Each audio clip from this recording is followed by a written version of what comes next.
Guys, pwede ba akong makahingi ng share?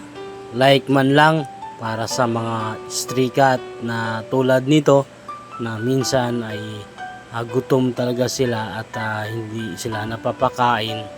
At, pinapakain ko sila guys at lagi lang naman sila tumatakbo kapag nakakita ng tao. At lagi lang sila nasa taas ng bubong kapag tinatawag sila, ayaw nilang lumapit kapag pinapakain.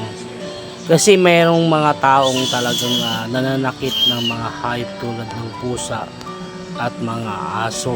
Talagang hit na hit nila yung mga katulad nitong mga pusa at aso. Kaya minsan ako, pag nakikita ko sila, talagang pinapakain ko. Naaawa kasi ako sila kanila guys.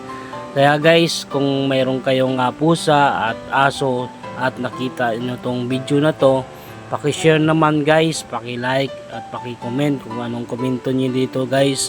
Maraming salamat guys. Sana marami pa tayong matulungan na tulad nila, nakahos sa pagmamahal at pag-aalaga.